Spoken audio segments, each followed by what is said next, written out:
Welcome to the Student Affairs One Thing, a podcast that asks a simple question of seasoned student affairs professionals. What is one thing you have learned that has helped shape your professional career?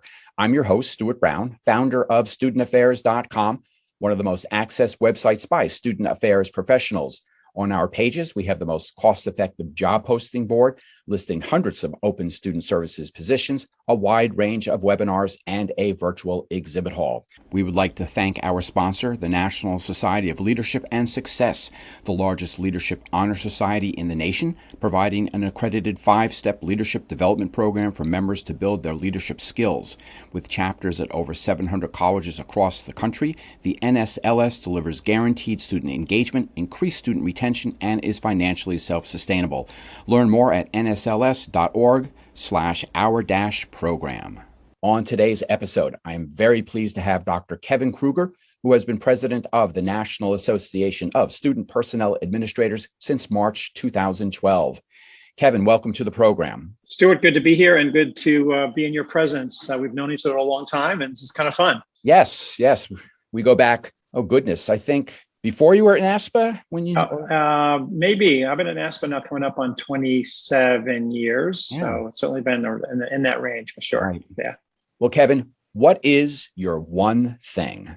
I thought it's hard to have one. I thought a lot about this. I think I'm going to tell you two stories that are going to illustrate the two, this thing that is really two things. Understand that I do this work because I love to teach and I love to lead.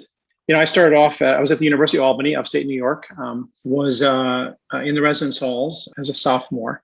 And I have this defining moment. I remember my RA called himself the Duke. So the Duke was, this is, in the 70s, and he was doing programs that no one was coming to.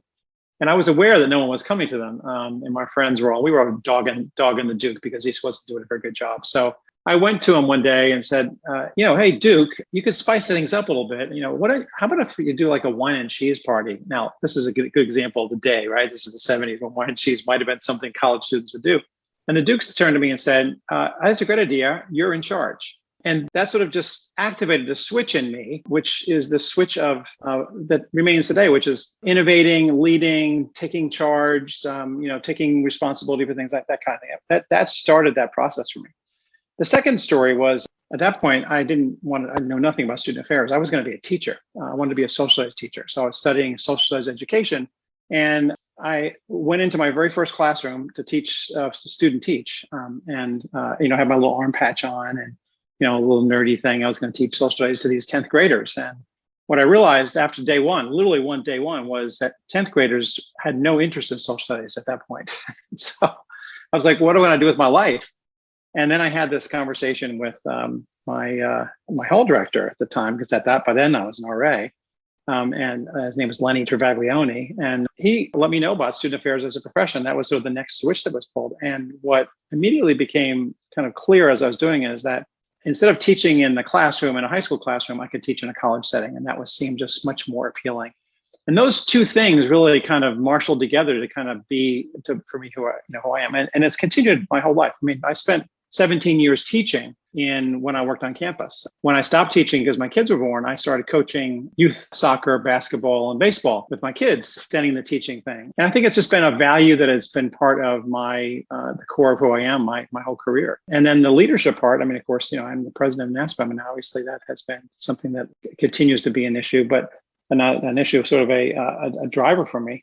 But I think, Stuart, one of the things that I think I have come to realize on the leadership side is I no longer feel like I have to be in charge. In fact, what you learn as I became president and CEO was being in charge actually wasn't the right way to go. That finding ways to empower others to lead in the organization was a much more successful strategy. And you and I both knew Gwen Dungy, and Gwen was instrumental in that lesson. Gwen allowed me as the number 2 person in the organization to be, this sort of span of leadership, while all her colleagues, other executive directors were saying, don't let him be in charge, he's going to take your job. And she had the insight to know that actually giving and expanding the range of folks who have leadership in your organization is really a positive thing. So in a way, you turned into the Duke, that you were...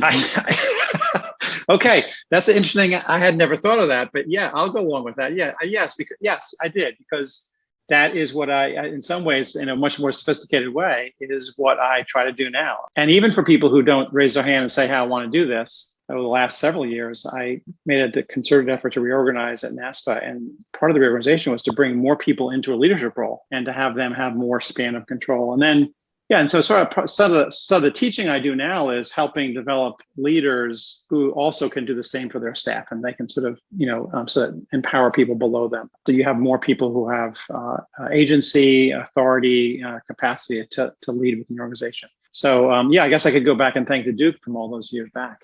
Well, I also think it's important that when you look at your experiences, and even going way back to your undergraduate years, that it's these certain events that have such a potential impact on you as you move along. I mean, you probably always had this leadership ability, take charge, whatever.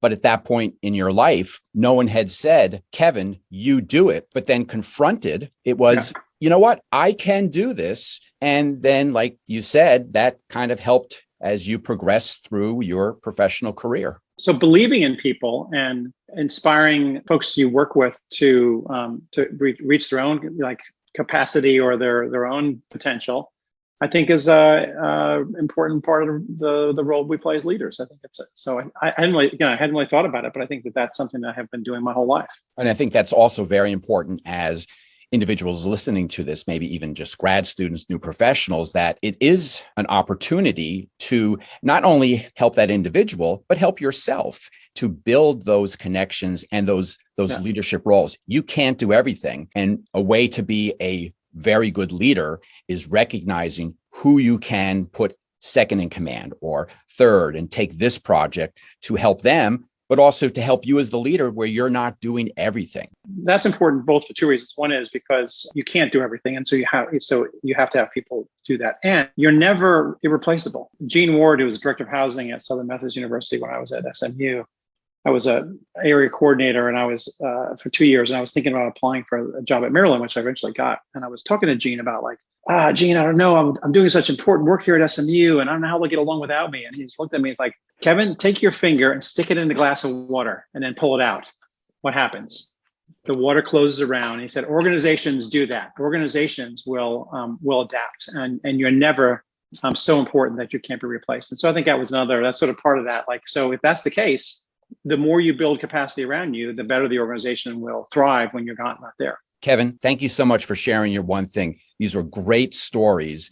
And again, for me, I think it just demonstrates that almost like when you least expect it, something is going to happen. You're going to have that epiphany that is going to help down the road, maybe not necessarily your career, but is going to start to instill that, let's say, that seed to germinate, and let's see what happens. Well, thanks for that analysis. I feel smarter having talked to you, Stuart.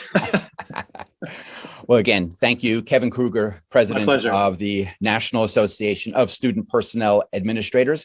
You have been listening to the Student Affairs One Thing, a podcast that asks a simple question of seasoned student affairs professionals.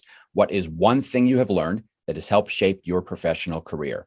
I've been your host, Stuart Brown, the founder of studentaffairs.com, one of the most accessed websites by student affairs professionals. We would like to thank our sponsor, the National Society of Leadership and Success, the largest leadership honor society in the nation, providing an accredited 5-step leadership development program for members to build their leadership skills. With chapters at over 700 colleges across the country, the NSLS delivers guaranteed student engagement, increased student retention, and is financially self-sustainable. Learn more at nsls.org/our-program. I hope you will join us next time for another episode of Student Affairs One Thing.